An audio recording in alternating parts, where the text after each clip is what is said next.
Hello everyone. Today we will be learning about the fundamental overview of BJT or bipolar junction transistors. This is actually meant to be a very basic introduction where I'll be focusing on the construction and operation of a BJT or a bipolar junction transistor without going into the advanced mathematics. So BJTs are actually versatile semiconductor devices which are primarily used for amplification and switching. So as I mentioned before, I'll be primarily covering the construction of BJT and also how it operates. So there are two main types of BJTs, and NPN and PNP transistors. And these transistors are divided based on how the semiconductor layers are arranged. In an NPN transistor, a thin p-type base is actually between the thin n-type base is actually between two p-type layers, and in this case, the holes are the majority charge carriers. Both type of transistors have three terminals: base, emitter, base, and collector. In the case of a PNP transistor, the base is actually the n-type layer and it's sandwiched between two p-type layers, and in this case holes are the majority charge carriers. The key difference between n-type and p-type lies in the direction of current flow and the type of charge carriers involved. In both cases, the base must be very thin, as it allows most carriers to pass or diffuse through directly to the collector from the base, and it actually enables the amplification. The figure also shows the different biasing for the emitter base and the base collector regions, which I'll be going in detail in the next slide. So now we'll be talking about how a BJT operates. So before we say anything, we need to understand what are the biases in a transistor and how it affects the operation of a transistor. First, on the figure A of the left side, we have the forward biased condition. In this case, the emitter base junction is forward biased by connecting the P side, which is the emitter, to the positive terminal, and the N side, which is the base, to the negative terminal. This forward bias reduces the width of the depletion region, which makes it easy for the majority carriers, in this case holes, to move around the junction. As a result, a large number of carriers are injected from the emitter into the base, which allows the current to flow efficiently. On the figure B, we have the reverse bias condition, where the base collector junction is reverse biased by connecting the base to the positive terminal and the collector to the negative terminal. This reverse bias widens the depletion region, preventing majority carriers from flowing easily. However, it also allows the minority carriers which were injected into the base from the emitter to be swept or diffused to the collector due to the electric field created by the reverse bias. Overall, the forward biasing the emitter base junction and the reverse biasing of the collector base junction, we achieve controlled amplification of the current, which is the fundamental working principle of a BJT.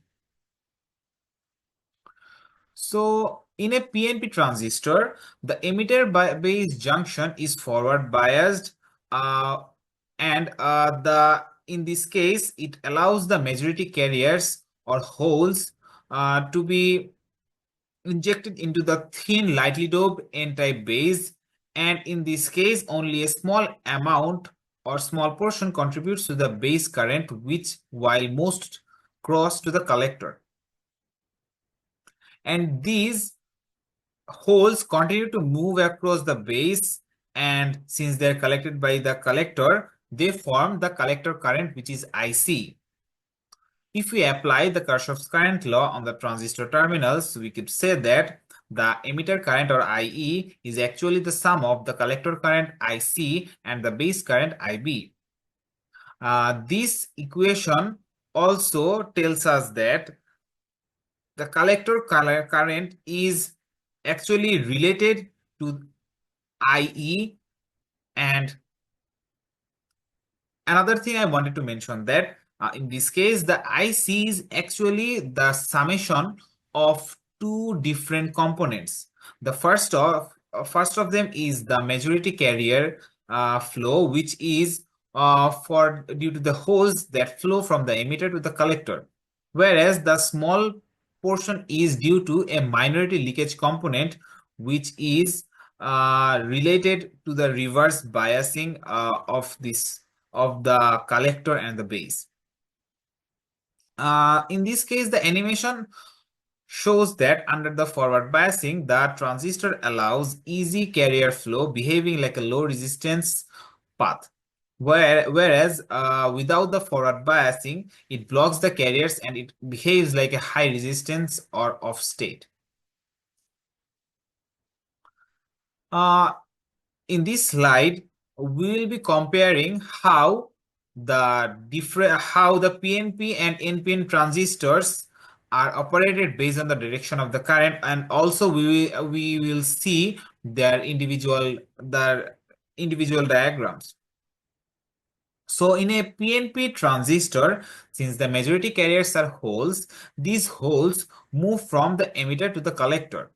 Whereas in the NPN transistor, the majority carriers are actually electrons, and electrons move from the emitter to the collector.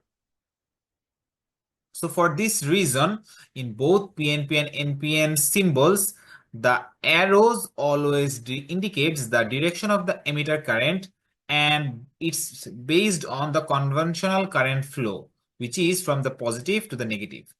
For this reason, in the PNP, the arrow points the outward region, which means current leaving the emitter, and in the NPN, the arrow points inwards, which means that the current is entering the emitter.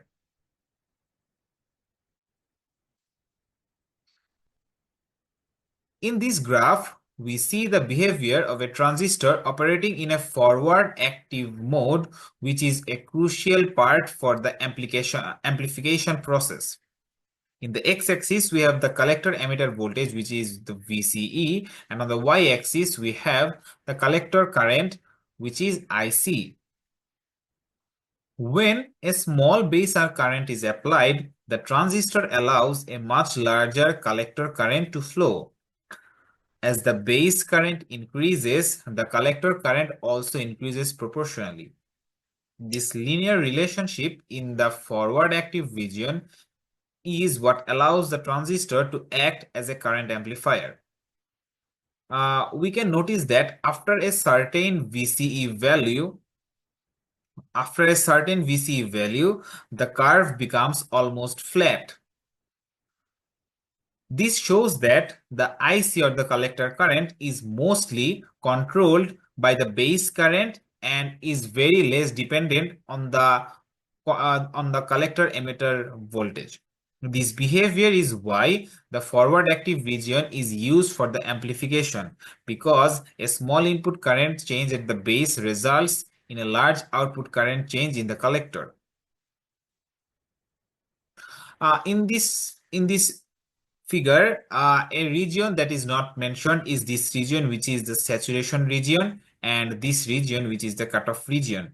These regions are used for a transistor when it's being used for the switching mode. And in this case, we will be learning these topics in the next lecture.